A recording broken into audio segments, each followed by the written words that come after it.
வெற்றி என்பது ஒரே நாளில் கிடைப்பது அல்ல. விடாமுயற்சியின் மூலமே நாம் வெற்றியை தக்க வைத்துக் கொள்ள முடியும்.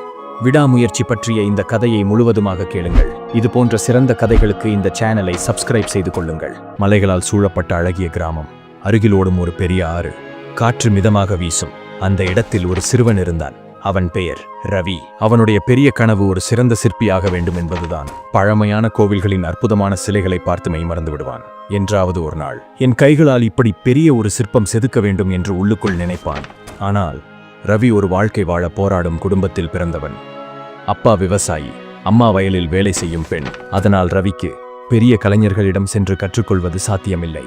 ஆனால் ரவி ஒருபோதும் சோர்ந்து போகவில்லை. ஒரு நாள் ஆற்றருகே நடந்து செல்லும் போது ஒரு பெரிய பாறை கிடந்தது.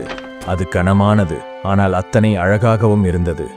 ரவி அதை பார்த்து, இதுதான் என் முதல் சிற்பம் என்று மனதில் முடிவெடுத்தார். வீடியோவுக்கு ஸ்பான்சர் பண்ணியிருக்கோங்க ரிமோட் ஸ்மார்ட் ஆப். இந்த ஒரு ஆப்லேயே உங்களுக்கு தேவையான எல்லா விதமான தேவையான பொருட்கள், ஸ்டேஷ்னரி ஐட்டம்ஸ் எல்லாம் ஒரே இடத்துல ஆன்லைனில் ஈஸியாக வாங்கிக்கலாம். இது மட்டும் இல்லை, special discount offers, combo deals, அப்புறம் ஃபாஸ்ட் டெலிவரி உங்கள் வீட்டு வாசலுக்கே நேராக வந்துடும். மேலும் லைவ் ட்ராக்கிங் வசதியால் உங்கள் ஆர்டர் எந்த இடத்துல இருக்குது என்பதை நேரடியாக தெரிஞ்சுக்கலாம். இது உங்கள் டெய்லி லைஃப்பு இன்னும் ஈஸியாக அண்ட் ஸ்மார்ட்டாக மாற்றும். இன்னும் டவுன்லோட் பண்ணலைன்னா இப்போவே டவுன்லோட் பண்ணுங்கள். லிங்க்கு என்னோடய வீடியோ டிஸ்கிரிப்ஷனில் இருக்குது. டவுன்லோட் பண்ணி யூஸ் பண்ணுங்கள். நிச்சயம் உங்களுக்கு ரொம்ப பயனாக இருக்கும். நன்றி. பிரச்சனை, அவனிடம் பழைய ஒரு கூர்மையான கற்கள் மட்டும் இருந்தன. சிற்பக்கலையின் ஒரு கருவியும் இல்லை. ஆனாலும் விடாது முயற்சிக்க துணிந்திருந்தான். காலை எழுந்தவுடனே கல்லை செதுக்கத் தொடங்கினான். பள்ளிக்குச் செல்லும் முன், இரவு உறங்குவதற்கு முன் அதையே செய்தான். ஆனால் கல் மிகுந்த கடினமானது. தினந்தோறும் செதுக்கிய போதும் ஒன்றும் மாறவில்லை. விரல்கள் விரிசல் கொண்டு இரத்தமாக மாறின. கிராமத்தினர் பார்த்து கேலி செய்தார்கள். ரவி, நீ பெரிய சிற்பி ஆகப் போகிறாயா? வாழ்க்கையை வீணாக்காதே என்று கூறினார்கள். ஆனால் ரவி ஒரு முறையும் தயங்கவில்லை. ஒரு நாள் அவனுக்கு தோல்வியுணர்ச்சி வந்தது. நான் எதற்காக போராடுகிறேன் என்று நினைத்துக்கொண்டு சோகமாக கடைத்தெருவில் வழியாக நடந்து சென்றான். திடீரென மழை பெய்தது. அவன் மழையில் நனைந்து ஒரு கடைக்குள் ஒதுங்கினான். அது ஒரு பழைய பொருட்கள் பழுது பார்க்கும் கடை. அங்கு ஒரு முதியவர் இருந்தார். அவர் ரவியிடம் எதற்காக மிகவும் சோகமாக இருக்கிறாய் சிறுவனே என்று கேட்டார். ரவி அவனுடைய கதையை கூறி வருந்தினான்.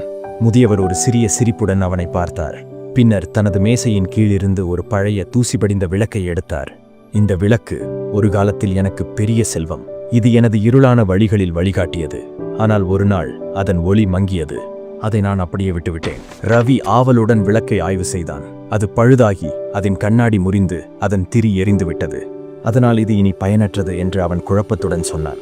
முதியவர் சிரித்துக்கொண்டு கூறினார், நானும் அப்படித்தான் நினைத்தேன். ஆனால் ஒரு நாள் எனக்கு புரிந்தது. விளக்கு என்னை கைவிடவில்லை. நான் தான் அதை பராமரிக்க தவறிவிட்டேன். நம் கனவுகளும் இதுபோலத்தான். நாம் அதை எரிக்காத நேரத்தில் அது மங்கிவிடும். உலகம் அதை நம்பாவிடில் பரவாயில்லை. ஆனால் நீ அதில் தீபத்தை தொடர்ந்து ஏற்றினால் ஒரு நாள் அது ஒளிரும். அந்த வார்த்தைகள் ரவி மனதில் தீயாக பற்றிக் கொண்டன. ஒரு வருடம் கழிந்தது. ரவி தொடர்ந்து உழைத்தான். விரல்கள் கடினமானது, முதுகு வலியுடன் இருந்தது. ஆனால் மனம் உறுதியாக இருந்தது.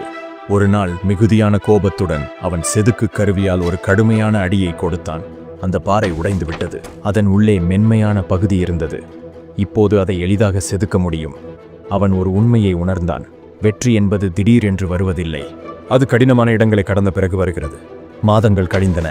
ரவி ஒரு பிரம்மாண்டமான சிற்பத்தை உருவாக்கினான். அது சிங்கத்தின் சிற்பம். வீரம், வலிமை, விடாமுயற்சியின் சின்னமாக. கிராமத்தினர் அதை பார்த்து அதிர்ச்சி அடைந்தனர். சில மாதங்களுக்கு முன்பு அவனை கேலி செய்தவர்களே இப்போது வியந்து பார்த்தனர். புகழ்பெற்ற சிற்பிகள் கூட இது ஒரு மாபெரும் படைப்பு என்று பாராட்டினர். ஒரு நாள் ஒரு செல்வந்த வணிகர் கிராமத்துக்கு வந்தார். வணிகர், இந்த சிற்பத்தை யார் செய்தார் என்று கேட்டார்.